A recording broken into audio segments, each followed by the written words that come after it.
चल।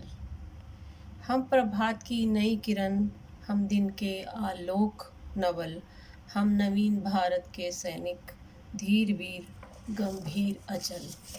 हंसते खेलते बच्चे किसको अच्छे नहीं लगते। कितनी तरह के खेले हैं जो बच्चे खेलते हैं, जैसे गेंद बल्ला, बैट बॉल, रैकेट, लुका छिपी और अन्य कई प्रकार के खेलें। कभी ज़माना था जब ये कहा जाता था कि खेलोगे कूदोगे होगे खराब, और पढ़ोगे लिखोगे तो बनोगे नवाब। लेकिन समय ने इस सोच को परिवर्तित कर दिया और आजकल के बच्चों के लिए खेलना उतना ही ज़रूरी है जितना कि पढ़ना। लेकिन बच्चे क्यों इन खेलों से दूर होते जा रहे हैं, जो कि उनके शरीर के विकास के लिए उतनी ही ज़रूरी हैं। आजकल बच्चे खेलते भी हैं तो वो खेलें खेलते हैं जिनसे उनका मानसिक विकास तो होता है, लेकिन मेरे हिसाब से शारीरिक विकास नहीं होता। क्यों ये माँ बाप सोचते हैं कि केवल सिर्फ पढ़ना ही ज़रूरी है। बहुत से ऐसे लोग हैं जिन्होंने पढ़ाई के साथ साथ, पढ़ाई में शायद वो एवरेज थे, लेकिन पढ़ाई के साथ साथ उन्होंने खेलों पर फोकस किया तो जीवन में वो बहुत कुछ बन गए। सचिन तेंदुलकर और बहुत से ऐसे खिलाड़ी हैं, धोनी। तो अगर हम चाहें तो अपने बच्चों को एक नई सोच की तरफ ले जा सकते हैं।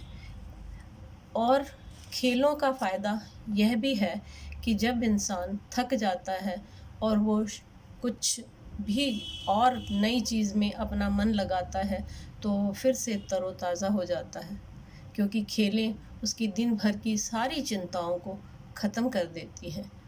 और इंसान थोड़ी देर के लिए, चाहे वो छोटा हो या बड़ा, बच्चों के लिए बहुत ज़रूरी है, लेकिन चाहे छोटा हो या बड़ा, अगर वो किसी खेल में अपना मन लगाता है तो वो सभी चिंताओं को भूल जाता है।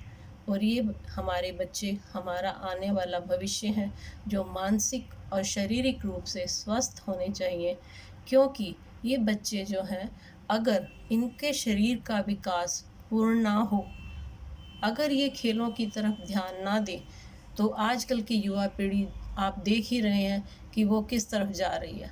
अगर वो खेलों में रुचि लेगी तो ये नशावृत्ति और अन्य जो कुरीतियाँ हैं, इन बुराइयों से दूर रहेगी। तो मैं तो यही कहूँगी कि आजकल के बच्चे जो हैं वो बहुत होनहार हैं, सिर्फ़ उन्हें सही मार्गदर्शन की ज़रूरत है। अगर वो मार्गदर्शन हम उन्हें दें तो वो एक नई सोच के साथ आगे बढ़ सकते हैं। इसलिए बच्चों को केवल पढ़ाई की तरफ ही ध्यान ना देकर खेलों की तरफ भी ध्यान देना चाहिए, ताकि वो हमारे आने वाले भविष्य के राजनेता, एक्टर या किसी भी फील्ड में जाएँ, डॉक्टर, इंजीनियर, वो एक अच्छे प्रदर्शक बने और लोग उन पर या माता-पिता उन पर या संसार उन पर गर्व कर सके। यही मेरी सोच है। तो इसके लिए ज़रूरी है कि बच्चे पढ़ने के साथ-साथ खेलों पर भी फ़ोकस करें, ताकि उनका आने वाला भविष्य सुंदर और उज्ज्वल हो। इस एक नई किरण, एक नई सोच के साथ मैं आपको दिल से अभिनंदन करती हूँ कि आप सब इसमें सहयोग देंगे तो हमारे घर का, हमारे समाज का, हमारे देश का विकास होगा। धन्यवाद।